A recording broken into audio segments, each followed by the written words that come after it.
Hello everybody, welcome to study विश्वम।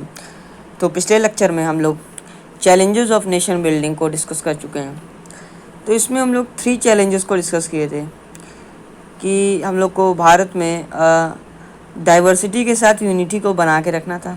ये पहला challenge था। और दूसरा चैलेंज था कि हम लोगों को भारत में, इंडिया में इस्टेब्लिश डेमोक्रेसी को इस्टेब्लिश करना था, और जो कंट्री को जो डेमोक्रेटिक प्रोसेस के द्वारा जो है, कॉन्स्टिट्यूशन में जो डेमोक्रेटिक प्रोसेस है उसके द्वारा कंट्री को चलाना था। ये एक चैलेंज था। और अगला चैलेंज था कि सभी सोसाइटी में सभी लोगों का डेवलपमेंट होना चाहिए, सिर्फ किसी एक पर्टिकुलर सेक्शन का डेवलपमेंट नहीं होना चाहिए। तो पिछले लेक्चर में हम लोग चैलेंजेस ऑफ नेशन बिल्डिंग, यानी फर्स्ट चैलेंज जो है कि यूनिटी को डाइवर्सिटी के साथ एकोमोडेट करना, इसके बारे में हम लोग डिस्कस कर चुके हैं कि किस तरीके से पार्टीशन हम लोगों का होता है और किस तरीके से हम लोगों का कंट्री का रीऑर्गेनाइजेशन ऑफ स्टेट्स होता है, और भी अलग अलग चीज़ें होती हैं। तो अब हम लोग इस लेक्चर में सेकंड जो चैलेंज है कि हम लोगों को अपने इंडिया में किस तरीके से डेमोक्रेसी को इस्टेब्लिश करना था, इसके बारे में हम लोग डिस्कस करेंगे। तो आइए देखते हैं। तो जो सेकंड चैलेंज है वो, उसका चैप्टर का नाम है era of one party dominance.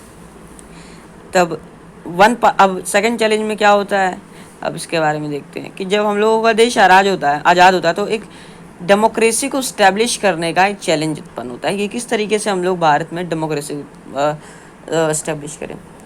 अब किसी भी नियम को लागू करने का, जब भारत हम लोगों का आज़ाद हुआ था तो उसका 2 अप्रोच था। एक तो पहले फॉरेन कंट्री क्या क्या अप्रोच ले रही हैं, अडॉप्ट कर रही हैं, इसके बारे में देखा जाए, और उसके बाद फिर भारत उसको अडॉप्ट करे। तो फिर फॉरेन कंट्री का जो अप्रोच है उसको देखा गया। तो सबसे पहले कि जब भारत आज़ाद हुआ था तो उसी समय के आसपास कई कंट्रीज कॉलोनियलिज्म से फ्री हुई थी, फ्रीडम पा गई थी। अब इन जो कंट्रीज आज़ाद हुई थी, इनके पास 2 चॉइस थी, या तो ये डेमोक्रेसी अडॉप्ट कर लें या तो ये ऑटोक्रेसी अडॉप्ट कर लें। अब अगर ये लोग डेमोक्रेसी अडॉप्ट कर दें तो इन लोगों के व्यू के हिसाब से तो इसका मतलब कि इन लोगों की यूनिटी जो है फर्स्ट प्रायोरिटी हो जाएगी, और डेमोक्रेसी जो है ये इन लोगों के लिए बड़ी दिक्कत ला सकती है। ठीक है। और इसके बाद जो है, और अगर वो लोग, और इसी की वजह से ये लोग नॉन डेमोक्रेटिक रूल को अडॉप्ट कर लेते हैं। और ये लोग जब नॉन डेमोक्रेटिक रूल अडॉप्ट करते हैं, रिजिम अडॉप्ट करते हैं, तो जो रूलर होता था जो वहाँ पे, वो इस प्रॉमिस से अडॉप्ट करता था कि वहाँ पे बाद में डेमोक्रेसी रिस्टोर कर दी जाएगी, यानी they promised that their democracy would be restored soon, very soon. But once ruler was established it was difficult to dislodge them. मतलब एक बार जब रूलर इस्टेब्लिश हो जाता था, once the ruler was established, they were become even more autocratic, so they were difficult to dislodge them by the ordinary people. So to, और ये जो नॉन डेमोक्रेटिक रूल का जो the system of non democratic rule took 2 forms. The first form is nominal democracy but effective control by one leader. Means the democracy would be nominal but the country would be effectively controlled by one ruler. And the second method was form was that the country would have one party rule or direct army rule. So these were the 2 forms of the foreign approach, but India approached a different strategy, adopted a different approach. Since after the democracy freedom struggle, India was committed to democracy. मतलब कि हम लोगों की आज़ादी के बाद India जो है डेमोक्रेसी की तरफ प्रतिबद्ध था, एकदम कमिटेड था वो डेमोक्रेसी के लिए। So it's obvious to adopt democracy. तो इसका मतलब ये ऑब्वियस हो गया था कि इंडिया को डेमोक्रेसी अडॉप्ट करनी चाहिए, क्योंकि जो हम लोगों के जो फ्रीडम फाइटर्स थे, ये लोग भारत में डेमोक्रेसी लाना चाहते, तो इसीलिए ऑब्वियस था कि भारत में डेमोक्रेसी अडॉप्ट हो। अब क्रिटिकल रोल ऑफ पॉलिटिक्स, अब पॉलिटिक्स का एक क्रिटिकल रोल होता है। तो ऑडियंस जो हम लोगों के जो लीडर्स थे वो पॉलिटिक्स का जो डेमोक्रेसी में पॉलिटिक्स एक इंटीग्रल पार्ट होता है, तो उसकी जो पॉलिटिक्स जो डेमोक्रेसी की पॉलिटिक्स है इसका ये लोग बहुत ही ज़्यादा जागरूक थे। और वो लोग जो थे इस पॉलिटिक्स को एक डेंजर के रूप में नहीं देखते थे, जिस तरीके से इन फॉरेन कंट्रीज़ ने जिन्होंने नॉन डेमोक्रेटिक रूल अडॉप्ट कर लिया था इन्होंने देखा था, बल्कि ये लोग इसको एक सॉल्यूशन की तरह देखते थे कि ये हर प्रॉब्लम का एक सॉल्यूशन है। तो democracy decides how every section governs itself and regulate itself, मतलब इनके मुताबिक कि डेमोक्रेसी डिसाइड करती है कि कोई पीपल सोसाइटी अपने आप को किस तरीके से रेगुलेट करेगी या रूल करेगी। ठीक है, और जो कॉन्फ्लिक्ट्स हैं, डिफरेंसेस हैं, ये सभी जो है डेमोक्रेसी के द्वारा सॉल्व हो सकते हैं। और जो पॉलिटिकल एक्टिविटीज़ हैं वो पब्लिक इंटरेस्ट के लिए ही होती हैं। तब इसी के बाद हम लोगों का भारत डेमोक्रेसी अडॉप्ट कर लेता है। अब डेमोक्रेसी में अब इलेक्शन इसका एक इंटीग्रल पार्ट है, तो उसके बाद भारत में इलेक्शन कराने की बात होती है। ठीक है, तो इंटरिम गवर्नमेंट जब भारत में आ जाती है तो इसके बाद इलेक्शन कराना बहुत ही ज़्यादा कंपलसरी हो जाता है, ताकि वो लोग डेमोक्रेटिक इलेक्टेड गवर्नमेंट को इलेक्ट किया जा सके। तब इसके बाद इलेक्शन कमीशन जो है जनवरी 1950 को कॉन्स्टिट्यूट कर दी जाती है, और जिसके फर्स्ट चीफ इलेक्शन कमिश्नर थे सुकुमार सेन। अब इलेक्शन जो कराते हैं इलेक्शन कमीशन, इसमें कुछ प्रॉब्लम्स आती हैं कि जो उस समय इंडिया का जो स्केल था बहुत ही लार्ज था, इंडिया बहुत ही वास्ट कंट्री थी, तो वहाँ पे इतने बड़े स्केल में अभी आज़ाद हुई कंट्री को 3 साल हुए थे भारत को आज़ाद हुए, तो ये इतना बड़े स्केल पे इलेक्शन कराना मुमकिन नहीं था।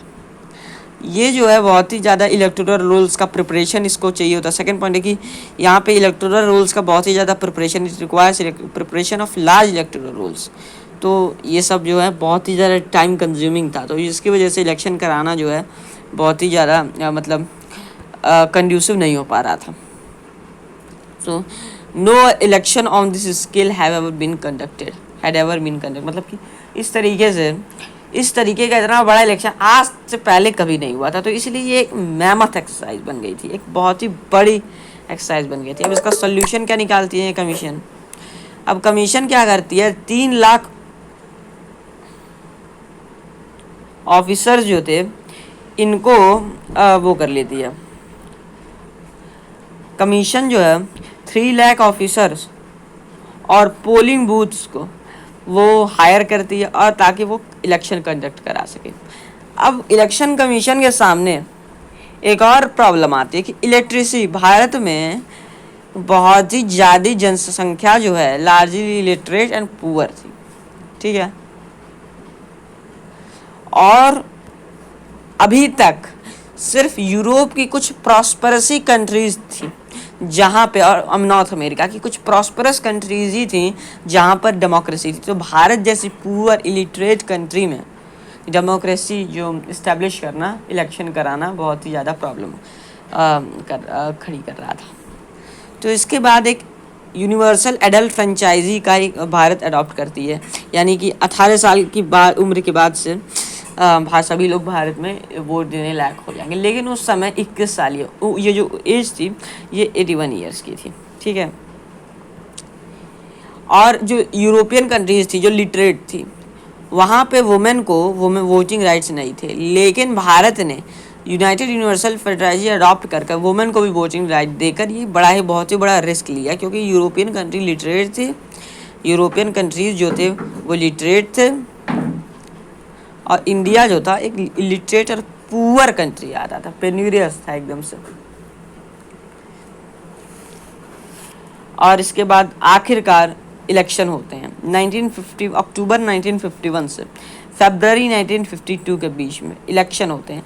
सबसे पहले इलेक्शन जो है ये 2 बार पोस्टपोन करने के बाद अक्टूबर 1951 से फरवरी 1952 के बीच में इलेक्शन कराए जाते हैं, और इसमें जो है half of the eligible voters vote, आधे से ज़्यादा जो एलिजिबल वोटर्स थे वो लोग वोट करते हैं। अब ये जितने स्केप्टिक्स थे, जितनी जो लोग विरोध कर रहे थे इनका, जितना इनके ऊपर शक कर रहे थे, जो इलेक्शन भारत में होगा, इतना पुअर कंट्री है ये है। और ये सब जो हैं ये सब वो कर गए थे, खंडन कर दिया गया था इनका, रेब्यूट कर दिया गया था इन सभी को। अब इस इलेक्शन में क्या होता है, रिजल्ट क्या आता है, तब इस इलेक्शन में कांग्रेस पार्टी जीत जाती है। अब लेकिन ये जो कांग्रेस जीतती है, ये रिजल्ट किसी को सरप्राइज नहीं करता है, क्योंकि कांग्रेस जो है ये इंडियन नेशनल फ्रीडम स्ट्रगल का एक ही बहुत ही ज़्यादा इंटीग्रल पार्ट थी, क्योंकि जितने रीडर्स कांग्रेस में थे वो सभी इंडियन फ्रीडम स्ट्रगल में वो सभी पार्टिसिपेट किए थे। तो फिर पीपल जो है, इन लोगों के अंदर जो लोग थे, भारत की जनता थी, वो उन लोगों के अंदर एक लीगेसी ऑफ फ्रीडम स्ट्रगल देख रही थी उन लोगों के अंदर। तब इसके बाद जब कांग्रेस जीतती है तो उसको 364 में से 364 सीट्स मिल जाती हैं। और एक अपोजिशन पार्टी में कम्युनिस्ट पार्टी थी, इनको 16 सीट मिलती हैं 489 सीट्स में से। ये सबसे बड़ी अपोजिशन पार्टी थी, सिर्फ 16 सीट पे। लेकिन कांग्रेस एक जगह हारती भी है, त्रावणकोर, कोचिन केरल में, और मद्रास और उड़ीसा में कांग्रेस हार जाती है। लेकिन आखिरकार कांग्रेस जो है इन स्टेट्स को अक्वायर भी कर लेती है। अब हारने की बात है तो कांग्रेस जो है फर्स्ट इलेक्शन 1952 में होता है, अब सेकंड इलेक्शन 1957 में होता है, और थर्ड इलेक्शन 1962 में होता है। इन तीनों इलेक्शन में कांग्रेस 3/4 ऑफ मेजॉरिटी से जीत जाती है, 3/4 ऑफ मेजॉरिटी से जीत जाती है। और जो अदर पार्टीज थी वो 1/10 ऑफ द सीट्स से भी कम पाती हैं। लेकिन 1957 का जो सेकंड इलेक्शन होता है, इसमें केरल जो है, केरल में सीपीआई गवर्नमेंट फॉर्म कर दी जाती है और कांग्रेस यहाँ पे हार जाती है। अब हार जाती है, ठीक है। अब जो कांग्रेस इतनी ज़्यादा बड़ी पार्टी कैसे बन जाती है, कैसे इतनी ज़्यादा वोट जीतती है, क्योंकि कांग्रेस को सिर्फ 45% वोट ही मिले थे, लेकिन उसको 74% सीट कैसे मिल गई, ये एक बड़ी अचंभा करने वाली बात है। लेकिन इसका कारण ये है कि हम लोग इंडिया जो है वो first pass the post system को अपनाया है, मतलब कि जो सबसे ज़्यादा सीट पाएगा वही, मतलब जो पार्टी सबसे ज़्यादा सीट पाएगी वही पार्टी जीतेगी।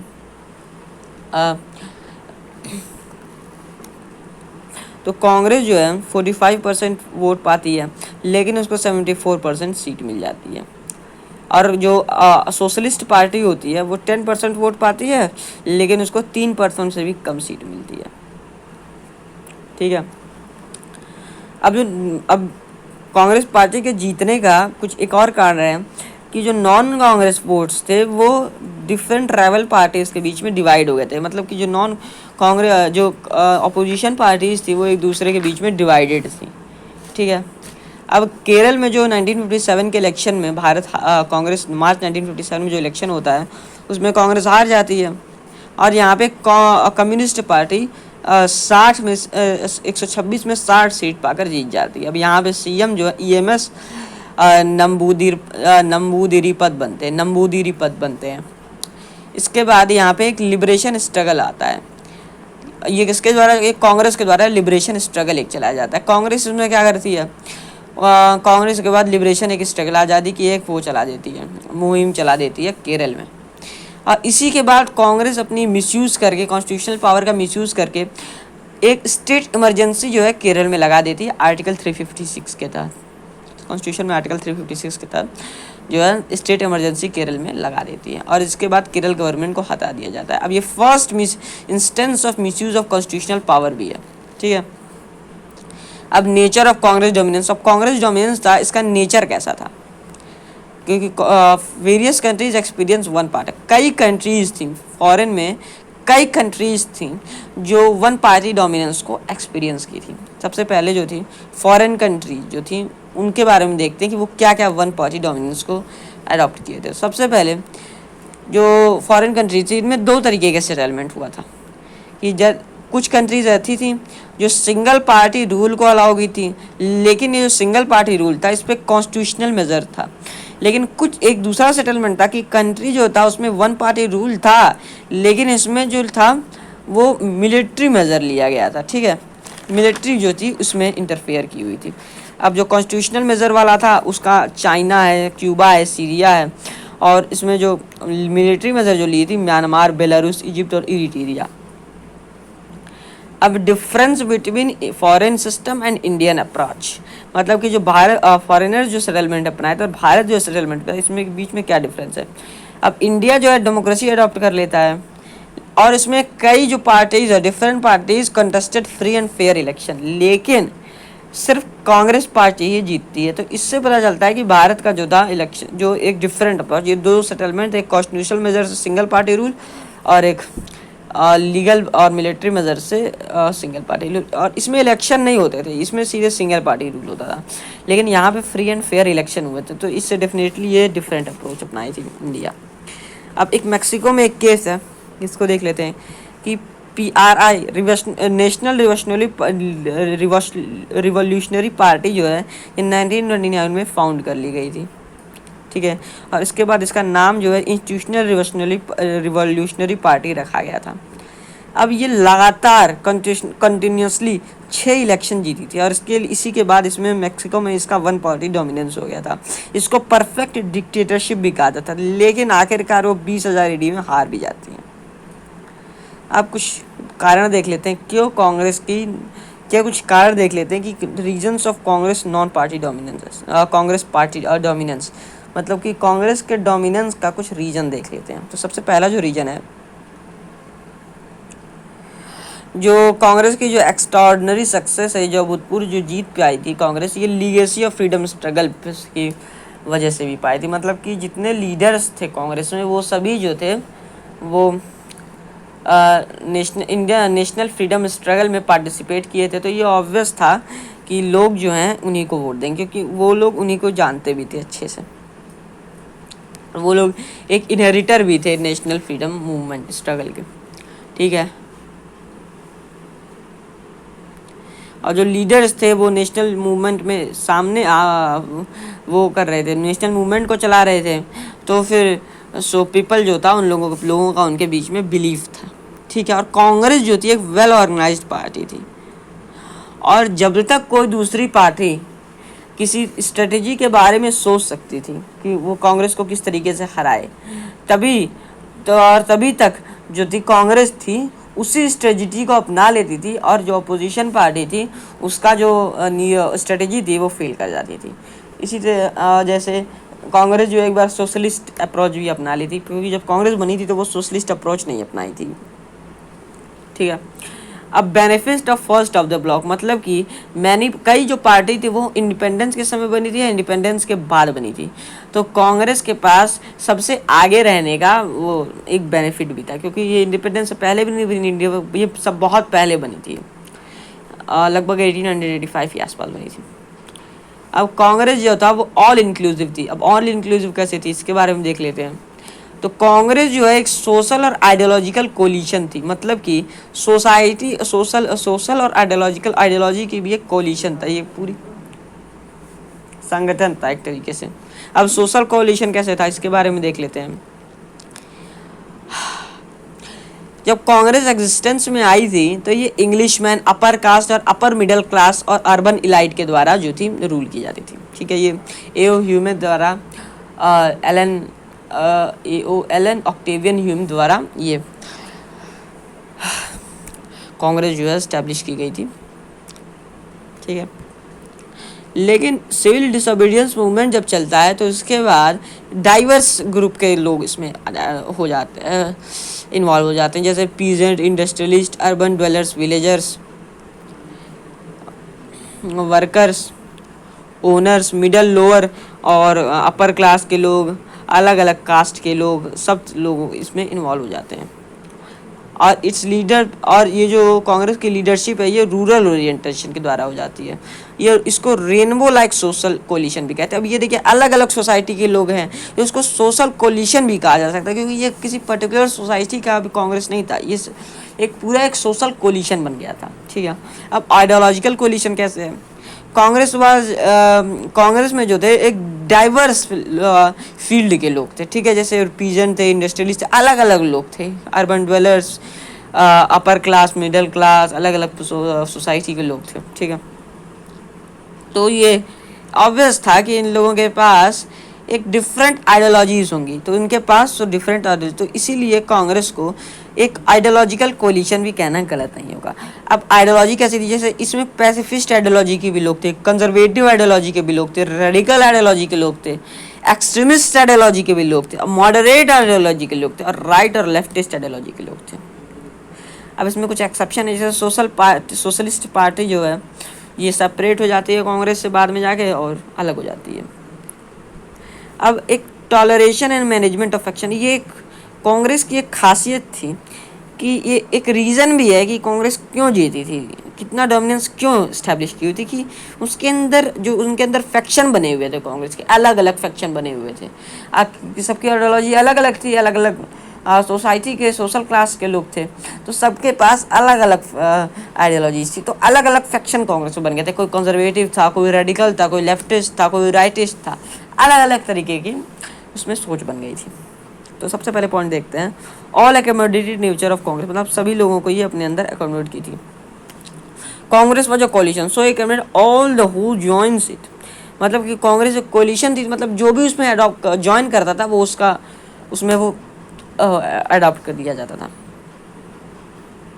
और इसी की वजह से उसको कोई एक्सट्रीम पोजीशन लेने के लिए उसको अवॉइड करना पड़ता था, कि वो एक्सट्रीम पोजीशन नहीं लेना चाहती थी, और उसको एक बैलेंस बना के रखना था हर चीज़ में, ठीक है। और कंप्रोमाइज़ को करना पड़ता था, और इंक्लूसिवनेस जो था ये सब पूरी हॉलमार्क है कोलिशन का, एक निशानी है कोलिशन की, इंक्लूसिवनेस, कंप्रोमाइज़, ये सब जो है हॉलमार्क हैं कोलिशन की। इसी की वजह से जो है अपोजिशन जो है एक डिफ़िकल्टी में पड़ गया, क्योंकि अपोजिशन जो भी करना चाहता था, जो भी आइडियोलॉजी अडॉप्ट करना चाहता था, वो तुरंत आइडियोलॉजी वो है कांग्रेस अडॉप्ट कर लेती थी, तो उनकी जो स्ट्रेटजी जो फेल कर जाती थी, क्योंकि वो क्या करें जब कांग्रेस ही वो अडॉप्ट कर लिए, तो ठीक है। अब tolerant to other factions in internal group, मतलब इंटरनल ग्रुप्स जो कांग्रेस के अंदर बन गए थे उसके अंदर एक टॉलरेंस की भावना थी, सद्भावना, सहिष्णुता की भावना थी, और जो भी जो कांग्रेस में पार्टी ग्रुप था वो कांग्रेस से हैप्पी नहीं था, खुश नहीं था, वो जो है इसी में पॉलिटिकल पावर को शेयर करते हुए कांग्रेस को अपोज करता था, वो जाके अलग अपोजिशन पार्टी नहीं बन जाती थी। इसीलिए जो है कांग्रेस हमेशा से इतनी बड़ी पार्टी रही, ठीक है। और यही जो पार्टी अलग अलग थी इनको फैक्शन कहा जाता था। इंटरनल फैक्शनलिज्म जो कांग्रेस में था यही कांग्रेस की असली पावर बन गई थी। फैक्शनलिज्म क्या था, अब Congress consisted of various faction having different ideologies, Congress में अलग अलग फैक्शन के लोग थे, डिफरेंट आइडियोलॉजीज के, और सभी प्रॉब्लम्स के बाद भी इन जो कांग्रेस थी इन फैक्शंस के बाद भी कांग्रेस जो है एक यूनाइटेड पार्टी बनी हुई थी, और कोई भी पार्टी इसमें फैक्शन इसमें से निकल कर अपोजिशन नहीं बना था। इसी की वजह से इसको ग्रैंड सेंट्रिस्ट पार्टी भी कहा जाता है। अब कांग्रेस सिस्टम क्या है कि अलग अलग फैक्शन जो थे वो कांग्रेस को कांग्रेस में ही रहकर उसको क्रिटिसाइज करते थे, सेंश्योर करते थे, प्रेशराइज करते थे, और कांग्रेस को इन्फ्लुएंस भी करते थे ताकि वो उनके हिसाब से रूल नियम बना सकें। और वो लोग थे एक बैलेंसिंग मैकेनिज्म की तरह काम करते थे ताकि रूलिंग पार्टी के अंदर रहते हुए पॉलिटिकल कंपटीशन जो था वो पार्टी के बीच में ही हो रहा था, क्योंकि फैक्शंस जो थे अलग अलग तरीके के थे, और वो लोग पॉलिटिकल कंपटीशन जो था कांग्रेस के बीच में ही कांग्रेस के अंदर ही होता था। इंटरनल कंपटीशन इसको कहेंगे, इंटरनल कंपटीशन इन कांग्रेस। तो इसीलिए कांग्रेस जो थी उस समय बोथ रूलिंग एंड अपोजिशन दोनों थी, ठीक है। अब कुछ अपोजिशन पार्टी भी वो इमर्ज हुई थी, ऐसा नहीं है कि सिर्फ फैक्शंस ही थे, उस समय कुछ अपोजिशन पार्टीज भी इमर्ज हुई थी, जैसे other factions other than various parties were present pressurised government, कुछ पार्टीज थी जो गवर्नमेंट को प्रेशराइज कर रही थी, जैसे they kept ruling party under check and often change the balance of power within the Congress, मतलब कि वो हमेशा चेक करती थी कांग्रेस को, ठीक है। एक म्यूचुअल, और हाँ ये भी एक खासियत है कांग्रेस के उस समय कि उन लोगों के बीच में जो लोग थे उन लोगों के बीच में एक म्यूचुअल रिस्पेक्ट थी, आपस में सद्भावना थी, जो आज नहीं है लोगों के बीच में।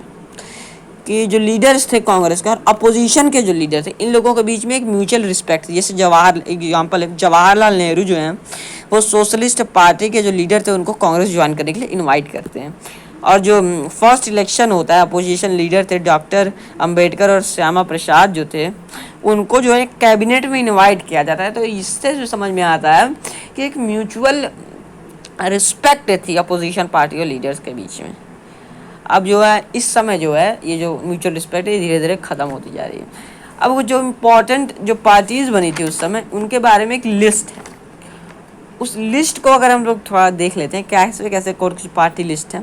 सबसे पहले एक भारतीय जनसंघ पार्टी बनी थी उस समय, वो 1951 में बनी थी श्यामा प्रसाद मुखर्जी के द्वारा। इसकी आइडियोलॉजीज कुछ थी, 6 आइडियोलॉजीज है इंपॉर्टेंट, जैसे one country one culture one nation, मतलब एक देश हो, एक कल्चर और एक नेशन हो, ठीक है। और one country could become modern and progressive and strong on basis of Indian cultures and tradition, मतलब कि इंडिया जो है वो सिर्फ इंडियन कल्चर्स और ट्रेडिशन के बेसिस पे ही एक प्रोग्रेसिव और स्ट्रॉन्ग नेशन बन सकता है, और वेस्टर्न और ओरिएंटल लर्निंग के हिसाब से इंडिया जो है डेवलप नहीं कर सकता है इनके हिसाब से। और ये जो है इंडिया और पाकिस्तान ये रियूनियन की बात करते थे, यानी अखंड भारत की ये लोग बात करते थे। और ये लोग जो है हिंदी को ऑफिशियल लैंग्वेज बनाना चाहते थे इंग्लिश से रिप्लेस करके। और 5th पॉइंट है कि ये रिलीजियस और कल्चरल माइनॉरिटीज़ को जो कंसेशन मिलता था, रिजर्वेशन मिलता था, इसके ये एक सख्त खिलाफ थे। और ये न्यूक्लियर पावर इंडिया को बनाना चाहते थे, जिसके आर्डेंट एडवोकेट थे, ठीक है। अब कुछ लीडर्स इंपॉर्टेंट जैसे श्यामा प्रसाद मुखर्जी, दीनदयाल उपाध्याय और पालराज माधौक, ठीक है। कुछ और पार्टीज लिस्ट हैं, इनके बारे में डिस्कस कर लेते हैं। जैसे सोशलिस्ट पार्टी एक थी, ये तो हो गई भारतीय जनसंघ पिछली वाली। अब है सोशलिस्ट पार्टी। सोशलिस्ट पार्टी जो है कांग्रेस सोशलिस्ट पार्टी 1934 में बनती है। जो लीडर्स थे, जो ये लीडर ये कांग्रेस के अंदर ही बनती है, ठीक है, कांग्रेस सोशलिस्ट पार्टी 1934 में। और जो इसके लीडर थे कांग्रेस सोशलिस्ट पार्टी के, ये अपने आप को पार्टी को इगलिटेरियन और रेडिकल कांग्रेस बनाना चाहते थे, ठीक है। लेकिन इसी समय कांग्रेस जो है अपने कॉन्स्टिट्यूशन को अमेंड कर देती है ताकि इनके जो मेंबर हैं इनको डुअल पार्टी मेंबरशिप ना मिल सके। अब जो है सेपरेट सोशलिस्ट पार्टी 1948 में बन जाती है, लेकिन ये इलेक्शन में हार भी जाती है। अब कुछ इसकी आइडियोलॉजीज हैं सोशलिस्ट पार्टी की, इसको देख लेते हैं। ये democratic socialism which distinguished it from Congress, मतलब कि इसके डेमोक्रेटिक सोशलिज्म अडॉप्ट की थी। अब उस समय कांग्रेस जो सोशलिज्म तो अडॉप्ट नहीं की थी, और कम्युनलिज्म को भी अडॉप्ट की थी। अब criticise Congress for favouring capitalist. अब कैपिटलिस्ट जो कांग्रेस थी वो कैपिटलिस्ट को फेवर कर रही थी, तो इसकी वजह से कांग्रेस को वो अपोज की थी। लेकिन 1955 में कांग्रेस भी सोशलिस्ट पैटर्न अडॉप्ट कर लेती है, जिसकी वजह से सोशलिस्ट पार्टी फिर फेल कर जाती है। अब कुछ लीडर थे इनके, जैसे राम मनोहर लोहिया, अशोक मेहता, जयप्रकाश नारायण, एस.एम. जोशी। अब इसमें कुछ स्प्लिट्स फिर आगे पड़ जाते हैं, जैसे किसान मजदूर प्रज पार्टी, प्रज सोशलिस्ट पार्टी, संयुक्त सोशलिस्ट पार्टी, अलग अलग स्प्लिट्स हो जाते हैं। अब कुछ फेमस लीडर हैं जैसे आचार्य नारायण देव 1889 में 1956 तक ये इनका बर्थ है। अब कम्युनिस्ट पार्टी एक है, इसके बारे में देख लेते हैं। 1920 में कम्युनिस्ट ग्रुप जो है ये बोल्शेविक जो है एक रिवॉल्यूशन हुआ था रशिया में, इससे जो है वो इंस्पिरेशन लेकर एक कम्युनिस्ट पार्टी के 1922 में एक इस्टेब्लिश कर देता है, और ये सोशलिस्ट पैटर्न चाहता था। लेकिन अब ये कांग्रेस में लेकिन इस्टेब्लिश होती है, लेकिन इसमें कांग्रेस से स्प्लिट हो जाता है। जब कांग्रेस जो है वो नाजी जर्मनी पे जब ब्रिटिश अटैक करता है, तो कांग्रेस जो है उसका ब्रिटिशर्स का सपोर्ट कर देती है, तो जो कम्युनिस्ट पार्टी थी कांग्रेस के अंदर वो वहाँ से स्प्लिट कर जाती है, ठीक है। लेकिन पहले जो कम्युनिस्ट पार्टी स्प्लिट करके सबसे पहले ये वायलेंट पाथ लेती है, लेकिन 1951 में जब इसको सप्रेस कर दिया जाता है तो उसके बाद फिर डेमोक्रेटिक पाथ अडॉप्ट कर लेती है। अब फर्स्ट इलेक्शन जो होता है CPI का, central communist party of India जो है, ये 16 सीट पाती है, लॉन्गेस्ट अपोजिशन पार्टी बन जाती है। अब इसके लीडर थे AK गोपालन, SA दंगे, EMS नंबूरी दीपद और PC जोशी, अजय घोष और P सुंदरैया, ये कुछ लीडर्स हैं इनके। अब इसमें फिर बाद में जाके स्प्लिट हो जाता है, जैसे CPI एक स्प्लिट हो जाता है 1964 में, स्प्लिट होता है 1964 में CPI स्प्लिट होता है। प्रो सोशलिस्ट सोवियत यूनियन होते हैं ये सोवियत यूनियन का CPI जो है ये सोवियत यूनियन का सपोर्ट करती है, और CPIM जो है ये इसके अपोजिशन में थी, यानी अमेरिका का सपोर्ट करती है। अब स्वतंत्रता पार्टी एक पार्टी है जो श्री राजगोपालाचारी जो हम लोग के पहले इंडियन गवर्नर जनरल थे, इसकी पार्टी है। 1954 में नागपुर सेशन में कांग्रेस जो है ये लैंड सीलिंग को इस्टेब्लिश लागू कर देती है और फूड ग्रेन्स का टेक ओवर करने लगती है। ट्रेड जो था फूड ग्रेन्स का ये स्टेट पे ला देती है और इसके बाद जो है कोऑपरेटिव फार्मिंग के भी स्टार्ट कर देती है, जिसके बाद जो है स्वतंत्रता पार्टी की जो बन जाती है। इसकी जो आइडियोलॉजी थी कि less government intervention in economy, government की जो है लेस इंटरवेंशन होना चाहिए, प्राइवेट जो एक्टर्स हैं इनको काम करने देना चाहिए। अब against land ceiling, private actor का मतलब ये नहीं एक्टर मूवी वाले, ये प्राइवेट एक्टर मतलब कि जो कैपिटलिस्ट हैं इन लोगों को प्राइवेट एक्टर इनको कहा जाता है, तो इन लोगों को एक्ट करने देना चाहिए।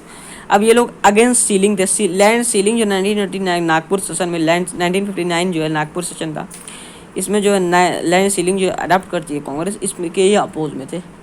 अब ये जो प्रोग्रेसिव टैक्स रेजिम जो था इसके भी अपोज में थे। अब क्रिटिकल ऑफ नॉन अलाइनमेंट जो इंडिया अडॉप्ट किया था कोल्ड वॉर के समय में, जब अमेरिका और सोवियत यूनियन और यूएसएस अमेरिका के बीच में जो कोल्ड वॉर छिड़ता है पूरे वर्ल्ड में, 2 फैक्शन डिवाइड हो जाते हैं, वेस्टर्न अलायंस और ईस्टर्न अलायंस, इसके बीच में पूरा वर्ल्ड जो है 2 फैक्शन में डिवाइड हो जाता है। तो इसके बाद जो है इंडिया जो है ना वेस्टर्न फैक्शन में जाता है ना ईस्टर्न अलायंस में जाता है, ये जबकि एक अलग अलायंस बनाता है जिसको कहते हैं नॉन अलाइनमेंट, जो है दोनों अलायंसेस को लड़ने से रोकता था, वेस्टर्न अलायंस को लड़ने से रोकता था और ईस्टर्न अलायंस को एक दूसरे के आमने सामने आने से रोकता था। ठीक है, वांटेड टू ज्वाइन आइदर। और जो स्वतंत्रता पार्टी थी ये है यूएस या यूएसएसआर यानी दोनों फैक्शन को ज्वाइन करने के सपोर्ट में थी। तो ये दैट्स फॉर ऑल। अगर hope you like this video, अगर ये वीडियो आपको अच्छा लगा हो तो इसको प्लीज़ लाइक सब्सक्राइब और शेयर जरूर करें। धन्यवाद।